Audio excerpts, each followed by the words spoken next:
पर पीओपी करने का जो झंझट है वो खत्म हो जाएगा। अब मार्केट में आ चुकी है इस तरह की सीलिंग वाली टाइल्स, जिन्हें की लगाना काफी ज्यादा आसान होता है और पीओपी की तरह ना ही आपको 2-4 दिन तक रुकना पड़ेगा, ना ही डायरेक्टली फ्रेम करने की जरूरत है। सिर्फ आपको इन्हें सीलिंग के ऊपर चिपका देना है और आपका काम जो है वो खत्म हो जाएगा। ये जो सीलिंग टाइल है, अगर हम जिप्सम बोर्ड फॉल सीलिंग की बात करते हैं, पीओपी की बात करते हैं या फिर पीवीसी की बात करते हैं, उन सभी से ये थोड़ा सा अलग ऑप्शन आ जाता है, जिसका लुक भी काफी जबरदस्त होता है। पर दोस्तों, ये जो सीलिंग टाइल्स है, अगर आप इन्हें अपने छत के ऊपर लगवाने के बारे में सोच रहे हो तो आपको कुछ बहुत ही इंपॉर्टेंट चीजों के बारे में पता होना चाहिए। जैसे कि ये जो सीलिंग टाइल है, इनमें कौन कौन से टाइप्स आते हैं, आखिर इस सीलिंग टाइल को बनाने के लिए किस मटेरियल का इस्तेमाल किया जाता है, इनमें कौन कौन सी डिजाइन आपको मिलती है और इनके क्या फायदे होते हैं, और ये जो सीलिंग टाइल है इनके कुछ नुकसान भी होते होंगे, तो उनके बारे में भी आपको पता होना चाहिए।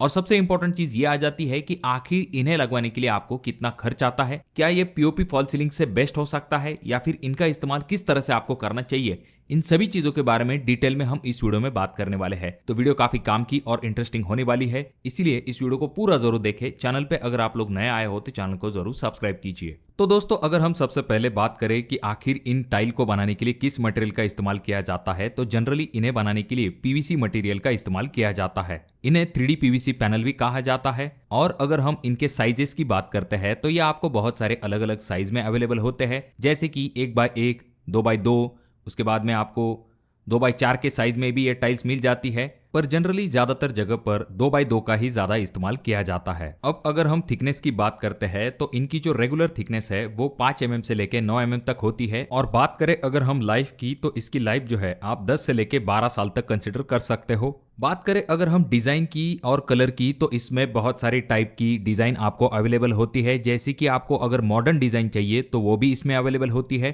कुछ लोगों को चाहिए कि थोड़ा सा क्लासिक डिजाइन उनके सीलिंग के लिए, तो वो भी डिजाइन इसमें अवेलेबल होती है, जो कि दिखने में अच्छी दिखाई देती है, ऐसा लगता है मानो कोई नक्काशी वगैरह की है। और अगर हम कलर की बात करते हैं तो इनमें आपको बहुत सारे अलग अलग कलर मिल जाते हैं आपके चॉइस के हिसाब से, जैसे कि white, black, golden, brown, rustic colour भी इसमें मिल जाते हैं। यानी कि कलर और डिजाइन के मामले में यहाँ पर कोई भी कमी नहीं है, आप अपने हिसाब से कलर और डिजाइन सिलेक्ट कर सकते हो। और रही बात फिनिशिंग की, चाहे आपको मैट फिनिश पसंद है या फिर ग्लॉसी फिनिश पसंद है, तो उन दोनों ही टाइप की फिनिशिंग आपको इन पैनल में मिल जाती है।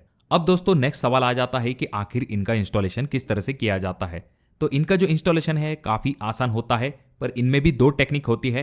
पहला टेक्निक जिसमें कि एसआर या फिर जो हीटेक्स होता है या फिर जो सिलिकॉन होता है, उसे पैनल के बैक साइड में लगा दिया जाता है और पैनल को फिर सीलिंग के ऊपर चिपका दिया जाता है। ये बहुत ही आसान टेक्निक होता है, इसमें आपको बहुत ही जल्दी एप्लीकेशन जो है वो कंप्लीट हो जाता है। सिर्फ 1 दिन के अंदर ही आपकी पूरी सीलिंग जो है वो कंप्लीट हो सकती है। अब अगर हम दूसरे टेक्निक की बात करते हैं, जिसमें कि पहले फ्रेमिंग की जाती है और उसके बाद में उस फ्रेमिंग के ऊपर इन पैनल को रेस्ट किया जाता है, जो कि थोड़ा कॉम्प्लिकेटेड प्रोसीजर होता है और इसका कॉस्ट भी ज्यादा होता है। हालांकि ये जो सीलिंग टाइल्स है, इनके ऊपर पानी का कोई असर नहीं होता है, पर जिस चीज से इसे चिपकाया जाता है, आपका एडेसिव हुआ या फिर एसआर हुआ, उसके अगर संपर्क में बार बार पानी या फिर सीलन आ जाती है, ऐसे में ये गिर सकते हैं। अब बात करते हैं खर्च के बारे में कि अगर हमारी कोई सीलिंग है जिसका कि साइज है 10 फीट बाय 10 फीट, तो उसे अगर हम ये सीलिंग टाइल्स लगाते हैं तो हमें कितना खर्च आ सकता है। तो यहाँ पर अगर हम एक पैनल की बात करते हैं, तो ये जो पैनल का कॉस्ट है, ये डिजाइन, कंपनी और थिकनेस ऐसी चीजों के ऊपर डिपेंड होता है। आप अप्रोक्सीमेटली ऐसा मान के चल सकते हो कि 300 रुपए से लेके 500 रुपए पर पैनल के हिसाब से आपको ये पैनल मिल सकते हैं। अब यहाँ पर सीलिंग टाइल्स का कॉस्ट निकालने के लिए हमने जो टाइल का कॉस्ट कंसिडर किया है वो किया है 400 रुपए पर टाइल के हिसाब से। अब एग्जाम्पल के लिए हमारी जो सीलिंग है उसका साइज है 10 फीट बाय 10 फीट, तो हमें क्या करना पड़ेगा, उसका स्क्वायर फीट निकालना पड़ेगा। यानी कि 10 × 10 इज इक्वल टू आ जाता है 100 स्क्वायर फीट। और हमारी जो एक टाइल है जिसका साइज है 2 फीट बाय 2 फीट, यानी कि उसका एरिया बन जाता है 4 स्क्वायर फीट। तो इस 100 स्क्वायर फीट से अगर हम इस 4 स्क्वायर फीट के एरिया को डिवाइड कर देंगे तो हमें मिल जाएगा कि हमें कितनी टाइल्स लगने वाली है।